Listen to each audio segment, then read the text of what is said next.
Our deepest fear is not that we're inadequate. Our deepest fear is that we are powerful beyond measure. It is our light, not our darkness, which most frightens us. We ask ourselves, who am I to be brilliant, gorgeous, talented, and fabulous? Actually, who are you not to be? You are a child of God. Playing small does not serve the world. There is nothing enlightened about shrinking so that other people will not feel insecure around you. We are all meant to shine as children do. We were born to make manifest the glory of God that is within us. It is not just in some of us, it is in everyone. And as we let our own light shine, we unconsciously give others permission to do the same.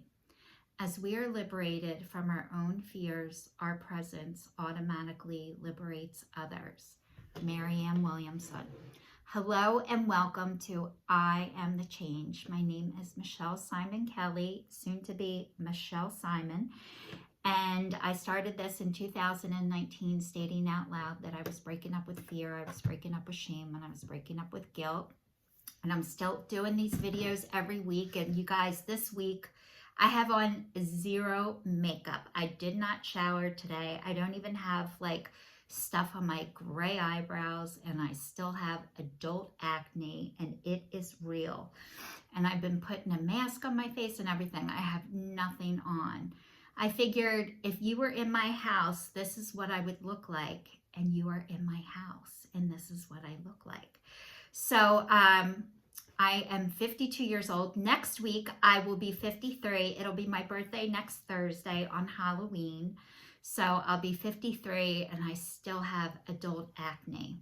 I really didn't have it as a teenager, and it seems no matter how old I get, I still get pimples and, try and cover them with makeup. And yeah, before the pandemic, I would have never looked like this, and I would have never let anybody see me look like this. But I'm getting more and more confident with who I am and where I am, and this is what I look like. So you're saving me. I wanted to talk to you guys all about last week. I was panicking because I couldn't find a dress for my son Angelo and my daughter-in-law's wedding reception / mini wedding ceremony, and at the 8th hour, I want to say 11th hour, but last week I went to the outlets. I went to 2 thrift shops, which I never used to go to thrift shops, but I went with 2 of my girlfriends. My one girlfriend, we're not friends anymore, but she brought me, and it was so much fun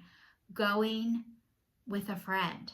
Because otherwise, I get so overwhelmed, and I don't like to shop like that. I like all the blue shirts with the blue shirts, and it's even hard for me to shop at TJ Maxx and Marshalls, because it's a job for those prices, and sometimes it's just too much for me. I can look at the houseware stuff and the home goods, but it's hard for me to look at clothes and dresses and stuff like that.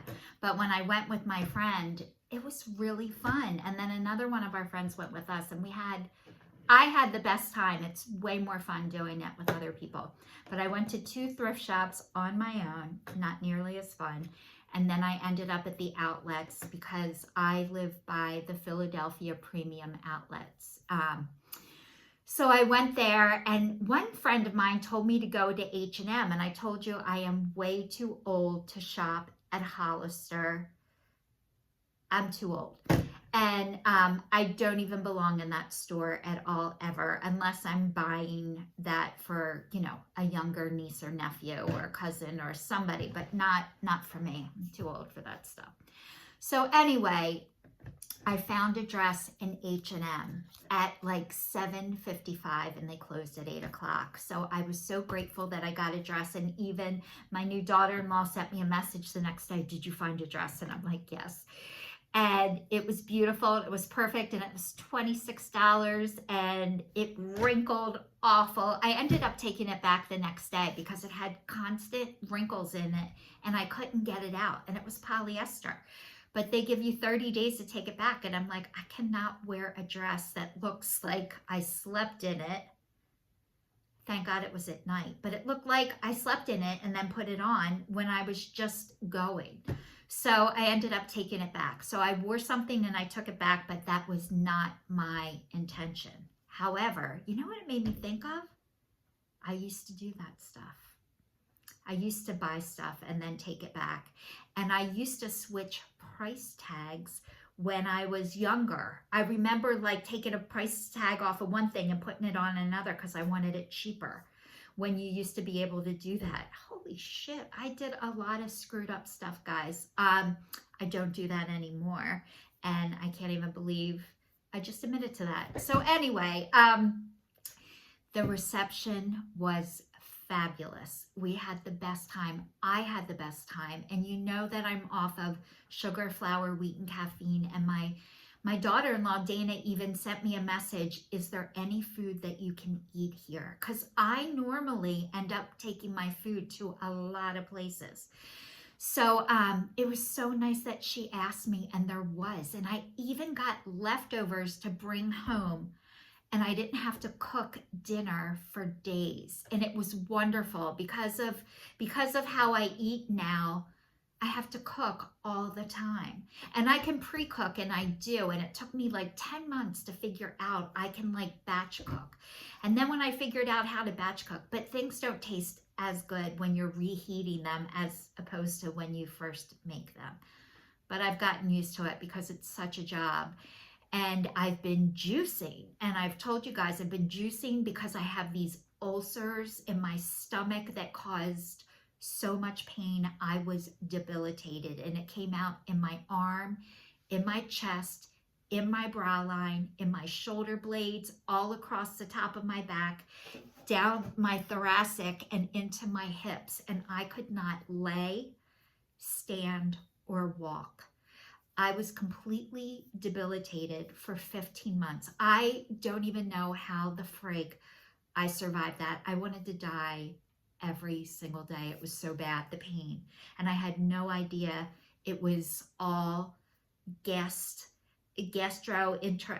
can't even say it, but that it was all GI issues. And because how it presented was neck and back problems, which I already have. So I assumed they were just worse. So it wasn't until I went to like the 9th surgeon that actually sat down and explained, I guarantee you, Michelle, 100%, this is not coming from your neck or your back. And he took the time, and it took 9 doctors before somebody was able to communicate to me in a way that I heard him and he heard me. So that was amazing. But there are people out there who hear me and who see me. And most of my life, I hid. I didn't want you to know how talented I was. I didn't want you to know things about me because you might expect more from me. And what if I'm not capable of doing more? And I found out that I am capable of a whole lot more than I ever thought. And even though I'm in my pajamas today, I am packing and getting ready to go to the Mayo Clinic.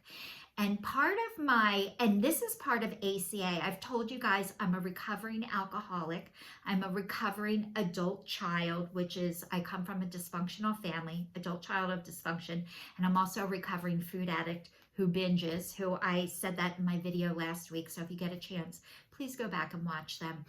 But so anyway, God, I forget what I was talking about. Oh, about I'm in recovery and all of this stuff, but it's definitely, I work on my wellness most of the day, and I can do it from my pajamas. And I talk to people from all over the world, and there are people that hear me and want to hear what I have to say. Most of them are in 12-step programs, and they're ready to hear what I have to say, which is amazing. So anyway, I've been juicing, and I've been slowing down on the juicing because my nutritionist said, Michelle, you don't need to do this as much. So I'm down to, I started at 32 ounces a day of cabbage juice. It's cabbage, celery, carrots, lemon, and an apple. And I got rid of the lemon because it was too acidic. And So I've been juicing, and you know, if I wasn't off of sugar, flour, and wheat, this stuff would be disgusting, and it's not. But I started at 32 ounces, so 2 16 ounces a day, and then I went down to 3 8 ounces a day, and now I'm 1 8 ounce a day. And I did 1 8 ounce yesterday, and I got a massage for the first time in a really long time because they used to hurt me. But I was in so much pain because I've been overdoing it, because I can stand, because I can walk, and because I am not wanting to kill myself every day. So I did 1 cup yesterday, and I felt my ulcers come back. Now I know it's my ulcers. My chest was hurting this morning and my shoulder blade, and I'm like, I have to keep juicing. Like, this is really bad. So I'm going out to the Mayo Clinic for 25 days, and I'm leaving on Monday.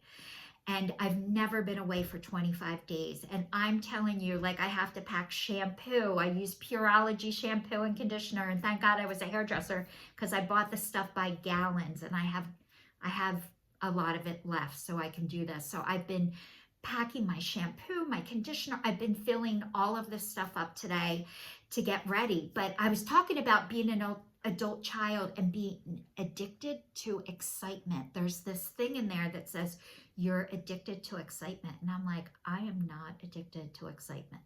Excitement is like, I don't want to skydive out of an airplane, and I don't have to be on roller coasters anymore. Like, I don't have an addiction to excitement. And it's almost like I work better under pressure, and I do better last minute. And that's what last week felt like to me, and it was awful. And I was planning, and I was ordering stuff, and I was trying to get a dress, and it just didn't work out. But that fear and panic came over me. And I am now getting ready to go on my trip, and I'm not leaving until Monday, and it is Thursday, and I'm getting my suitcase out tonight, and I'm starting to pack what I can. And part of my addiction to excitement, which I do have, and I didn't know I had it, part of that addiction was I thought I could get 30 minutes away in 20 minutes. I have a hard time. I can wake up early and still be late. No matter how much time I give myself, it is never enough. But when I start to notice this is happening, I'm gonna not make it 30 minutes away in 20 minutes. I get this anxiety, and it used to be like a rush, and it's like a high, and it made me feel energized. And now it makes me feel sick, because I'm not doing it intentionally, and it still happens anyway. And that is the worst feeling, because I don't set out to be late, and I don't set out to lollygag and take my time.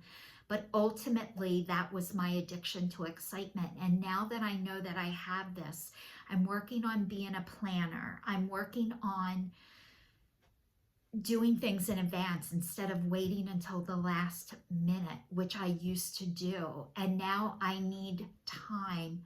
I'm giving myself a day and a half to get there before I need to be there. And does it cost more money? Absolutely. Now I need a juicer. I emailed the first person, the people at the Mayo, and asked if anybody had a juicer that I could borrow, and she said no.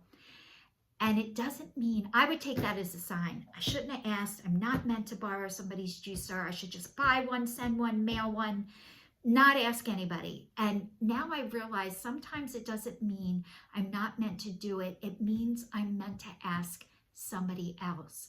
So I sent a message to my Airbnb, is there any way there is a juicer available for me to use? And she got right back to me and said, absolutely. We just ask that you leave it in the unit or bring it back to the front desk.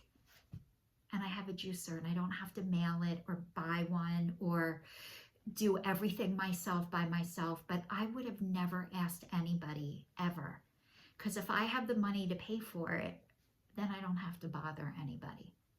And you guys, I do have enough money to pay for it, but sometimes it is just nice to receive help. And the fact that I can even ask for help is huge, because I would rather help you or pay somebody and release all then I don't owe you anything.